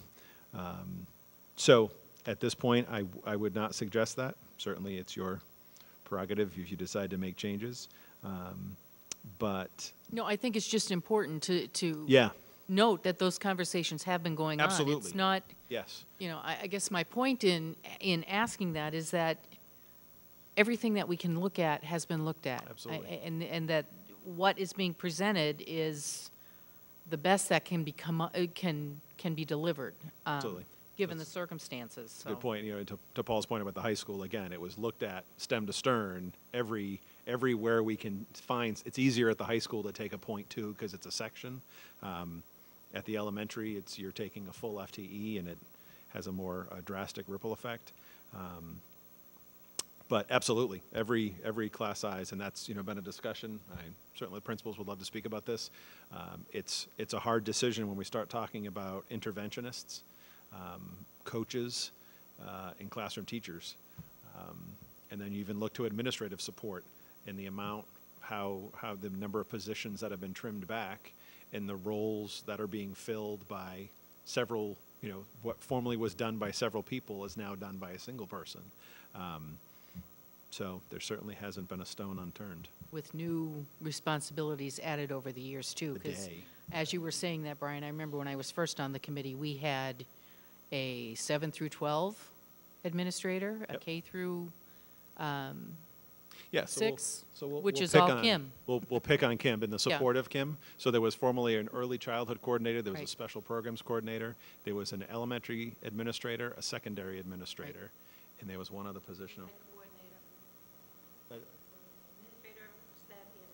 And a sped coordinator. So those are all that over the last decade have Right. really dissolved into the two people sitting at the end of the table. So we start cutting, things stop happening. I mean, we're at that point in time. Anybody else have any questions or comments? All right, Deb has already made it known that green. Yeah, so just to be clear, I was proposing that what we would come back to you is with the green. Yes. And then any adjustments to the green that you would like to discuss. I'm not proposing anything on this side. Okay. Good. So is there anything that people would like to see changed in one manner or another to what is the proposed changes to the FY19 tentative budget? Yes. I want to ask a question about the intrusion alarm. I just really have a hard time. I struggle with that because it's a security thing. And given that all we've been seeing happening in our country, how can we not fix our alarm intrusion system for the safety of our students? So what's the likelihood, you have here that we could look for a grant. What's the likelihood that that would even come to fruition, that we could get a grant for something like that? The likelihood for one of those two repairs is extremely high. Maya offers a grant, an annual grant, roughly about $15,000 to $20,000 that we are eligible for, assuming they like our proposal. It's not a highly competitive grant. We just really need to do our homework and document the need. So I'm fairly confident that we can receive that grant in the fall. And are we picking which one of the two? You said one would be very high likelihood. Do we get to pick the one? Or We certainly could. I'm not saying that there aren't other grants out there that we might be eligible for, or if our building rentals and building use has any uptick, then we may have funds in that account as well. We just did not want to count on any additional revenues at this point coming in. But typically, if we do have a surplus at the end of the year, we can certainly look at other projects. Paul? I have a question. Brian, can you just explain about the increase in the subline? How does that work? Does the subline go up every year? No, so it's a fluid line based on usage. So if we have 1 year where everyone's healthy and no one uses their personal days, then we would have money as a balance left over. But if you look at most recent years, there's been a couple factors in that. We changed from $75 to $100 a day. We still cannot fill, I mean, what's our fill rate? 60%, 50%? We're still not able to get people who are interested to come in for $100 a day if they're licensed, versus it was $75 a day. So there's certainly, it's fluctuates, but the 51,000, 51.4 was reflective of what we spent in last year's budget. So this year we could come in and not need the 51. We might need that 51 this year and not have it, and then we have to figure out, hence why we're talking about where can we save and freeze lines to bring it to close, and why we might need the whole of the excess and deficiency. So there's really no, is that a fair statement? There's no good way to try and predict sub-usage. But so it's not really an increase, it's just level funded? Is that what it is? No, it's increasing the line by 51,000 to match what we spent last year. We could spend a little less this year, and it may be not necessary, and we might have a little left over, but it's to reflect, again, so that's taking a risk. We might be fine. We have a discussion with people saying, please, people, if you don't need to take the day, please don't take the day. If you're sick, please do not come in. Right. But if there's an option, please don't. I just want to add that it also fluctuates with our long-term vacancies. It depends on how many maternity leaves we have currently going on, if the employees have an accumulation of sick time available to them before they fall off the payroll, and extenuating sicknesses and illnesses. So we've had a couple teachers out for now almost a year now. We've had 2 of them. And those teachers have access sick bank, though, correct? Yes, some of them. So actually, when they access sick bank, that also costs us because we're paying them sick days that they don't have in the bank. Right. Plus, we're also paying the substitute. Right. So yes. And when we pay on an extended, so if we, whether it's a sick leave, maternity leave, what you name it, for a 12-week period, if they were using sick leave, or 8 weeks, we hire someone. We post that and look for a licensed teacher, and we pay them B1 on the scale, so we can attract someone to come and be consistent for 8 weeks. Any other questions or comments? Do you all have any questions for us? I have a sense of what you're thinking. I'm hearing a lot of talk about the math specialists. I'm hearing a lot of talk about the special ed program, certainly something we can have a discussion with, or about rather. Is there a figure that you are looking to target to bring this budget in? So 750,000 coming down $750,000 brings the assessments to that ballpark. Again, the discussion has been with towns, can we make that number more reasonable for an override? Again, there's not a significant confidence an override will pass, but the more realistic that number, that seems to be the message we're hearing, is that they believe it has more likelihood of passing. So is that a good figure to come down off of the final budget by 750? Are you saying you want to put the math specialists back in and the special ed program back in and add $250,000 and only come down 500,000? So that's what I would just love some clarity on, exactly what you're saying. Well, when the David first proposed the program, I thought it was a wonderful idea. Knowing a little bit about SPED, I thought it was a great idea. But I don't want to add anything to this. I don't think that we should add to the 751,000 at all. And I think that it's a great program, and I think as soon as we can do it, we should. But I don't think it's worth the risk to add 160,000 to the 750. Anyone? I don't see anywhere else you can cut. Mhm. So. Can I? Green? Sorry, go ahead. No, go ahead, Maureen. ahead.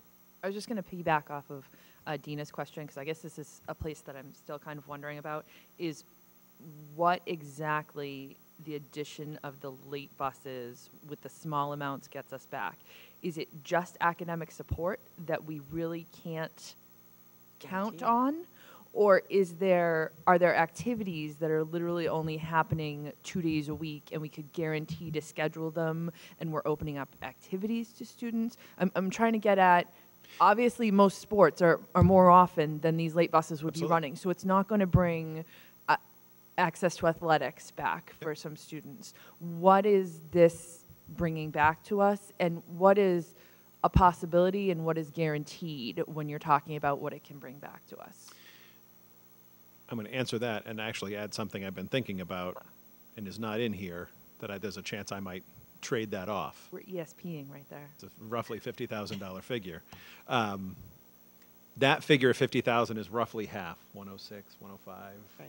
104. It's just over Brings one. back 4 days a week, 2 at each elementary and 6 on this campus. That brings back late buses. Call it $100,000. So in theory, we probably could bring them back if there wasn't a need, which we need more time to assess, at Pine Grove and Newbury, and even at Salisbury. Maybe it was a day a week for a specific program at Salisbury. We could probably bring them back 3 or 4 days a week at this campus, getting back to where we were. And then that does bring back the opportunity for middle school athletics, for extra help any day of the week. I mean, I've heard there's clubs, there's activities, there's extra help that seems to be impacting, that seems to be a universal cry across the board from this campus. The other piece that had a round $50,000 figure, back to your comment, Maureen, about security, was the addition of cameras. I believe now the importance of cameras more than I did weeks ago, certainly more than I did months ago, and definitely more than I did years ago. So in my mind, there's a balance there that I feel that there's a need for late buses. I don't want to make that 750 actually any lower, right, because this is a reduction. But there's a part of me that would consider trading the late buses for that $50,000, which brings an improvement on the video monitoring around the campuses. I would support that. I think that is a very sound trade-off. Okay. Okay. Especially, like we had mentioned, we have no guarantee that, or no way to mandate that students have access to after-school help on those specific days. Mm-hmm. The only thing I want to raise, Dina, is that in our teacher contract, we got in the idea of posting the homework and providing after-school help 2 days a week. If there are no late buses at the middle and high school campus, the teachers are simply going to say, and we're staying here for who? That will be their response, okay? Because the late buses will be gone. And that's why I've been such a strong proponent of trying to keep the late buses I in get that, place. Paul, but we also do not have the ability to say, we're running the late buses Tuesday, Thursday. We need after-school help available Tuesday, Thursday, because we did not put that in the language. So they can say, doesn't work for me. I mean, and to Brian's point before, I am sure almost every one of them would say, we can make that work, but there's no guarantee. There's no guarantee in any of this, truly, but I get your point, but I don't know. It's hard.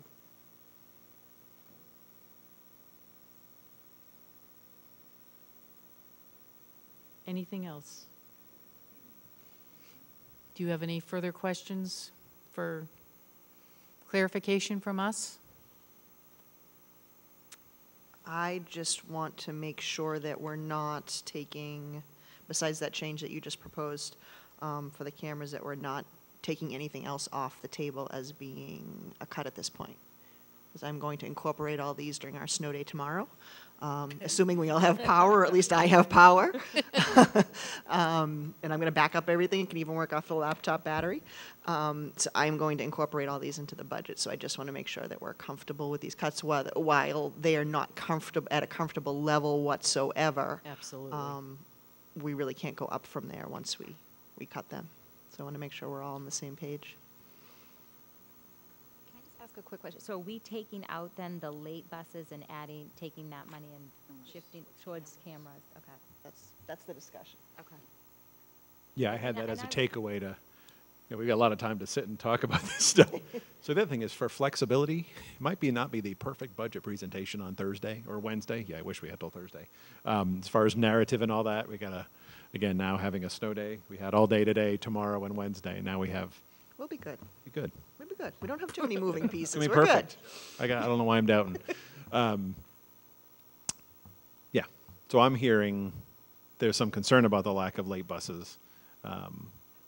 Definitely. I mean, I think More concerned about cameras. yeah, we about expressed security. concern about cutting those late buses when we had to do it initially anyway.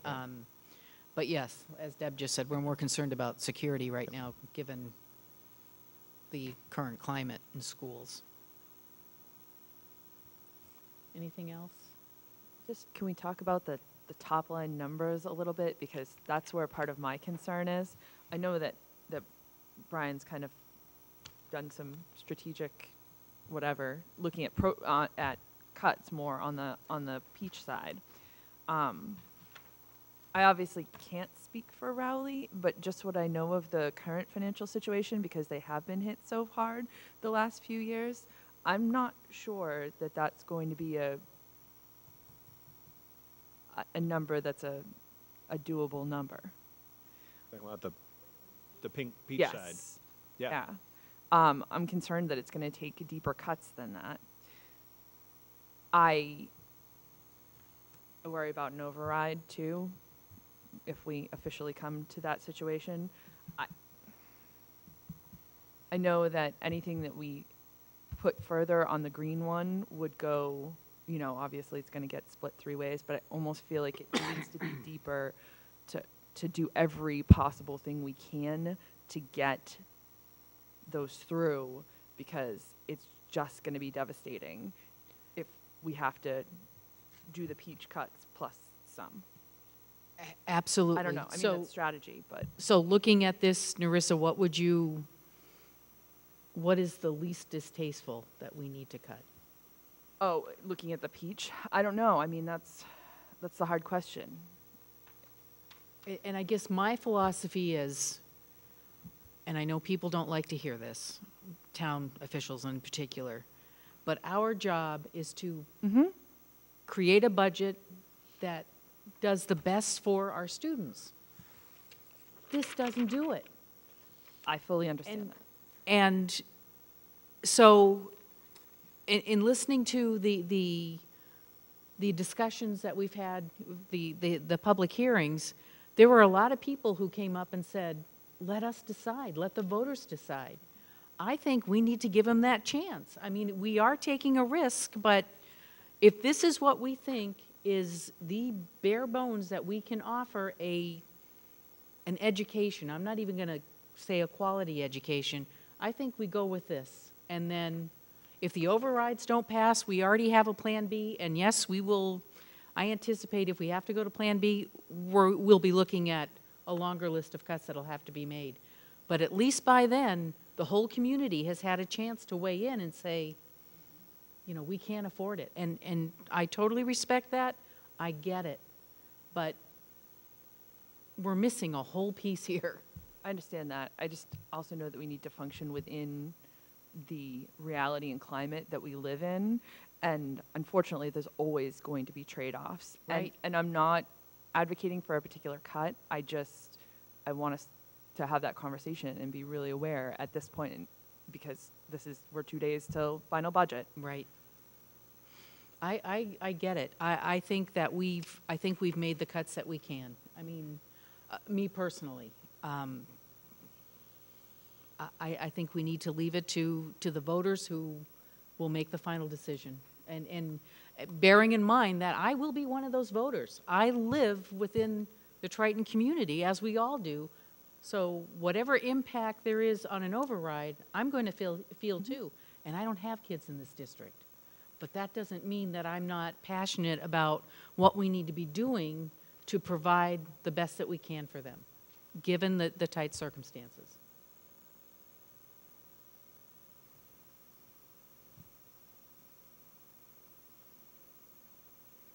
Anybody else have anything to add or subtract? Monique? I have a question. These instructional assistants that were identified, there were 6 of them. Are they expendable, or like what do they do? Like, why were they identified to begin with? Are they sped Oh, IAs? yeah. I mean, they would have to be. They're providing services, so part of the But they discussion can get was, out? in this proposal, there is one additional special ed teacher at Pine Grove and one additional at Salisbury. We additionally said, could we take out a dozen and do the support differently? And we might be able to do that, but it's going to absolutely impact support, unequivocally. We get back to absolute bare minimum to meet But the it plan. meets the letter of the law. Maybe not the spirit of the law, but it meets the letter of the law. Yes. That's what most systems do. They meet the letter of the law, right? I'm just going to say that this green one is what we were elected to do. I agree with what you said completely. We obviously know that it's going to be a struggle everywhere, but this, we were elected by the people in 3 towns to provide the best we could, and right now we have to go, I think, with the green one, because that's as low as I want to go without a fight, I agree. without an election, rather. I just want to add, I agree with you both, and the majority of the people that got up and spoke or emailed us said, let the voters decide. So I think this year, that's what we have to do. Do Yep. we need a motion? No motion. No, No motion. we don't need, do you have any other questions? Yeah, no motion tonight. I mean, we'll No. But propose do you to have any other questions or concerns, or need clarification on anything else?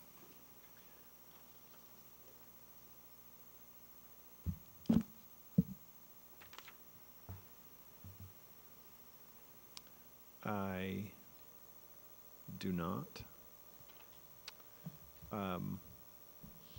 We'll update the Plan B as well, and I think that, in my mind, I was thinking through kind of scenarios, but I think it's actually more helpful, thinking back to your comments, Narissa, about we won't even know if on May 9th, when we're having to go to Plan B, about Chapter 70 and regional transportation. So rather than showing that as a potential savings, the more realistic is to show those as needed cuts. So we'll keep refining this side as well. Not that you're not taking any vote on this on Wednesday night, but to paint the realistic picture of what will likely happen if the overrides don't pass. Yeah.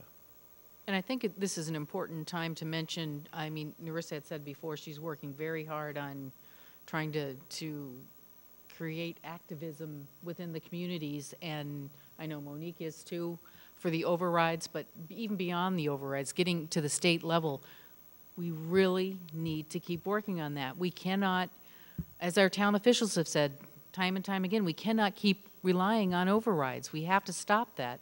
The only way to do that is make long-term change, and the only way we're going to make long-term change is to keep pressure on the state.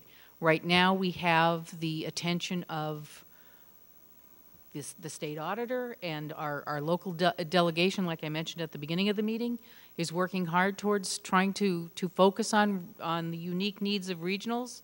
We need to support them, and we need to make sure that they know we're going to do whatever we can to push it through the rest of the legislature. So please don't lose sight of that as well. Can I go a step beyond that for a second? Certainly. As we've been working on the state side, we've identified some really key figures that we need to be able to sway. So we've actually sort of changed our target, because the legislators of regional schools are actually in a minority. So what we're trying to do now is go after specifically the leaders of the House Ways and Means Committee and the overall committee, as well as we have some additional some advocates who can spend significant time kind of going after the individual members. The Senate Ways and Means, the Lieutenant Governor and the Governor, and the chairs of the Joint Committee on Education. We're pulling people together to go to the Joint Ways and Means hearing on education, which is next Monday. So we're trying to get people there because that's an easy way to stand in front of a crowd, get good attention on it, and have a representation of that joint committee in front of us. So I think we've seen that while we need to continue to advocate with our local legislators, we have to go way beyond that. Absolutely. In order to really move this forward. Right. And that's what I meant, by any means Yes. necessary. And our local legislators so far, I mean, literally in some cases, I have a reply in 10 minutes. Absolutely. So that's been great, and they've provided a lot of insight. Absolutely. And I'm not saying that they aren't working hard. They Yes. certainly are. And that's what I mean. We need to support that, support their effort as well. Anything else from the committee or administrators? All right. Do we have a motion to adjourn? I'll make a motion to adjourn. Do we have a second? Thank you. No, Linda. All in favor? Great. Yes, Monique did. Thank you, everybody. Have a good night.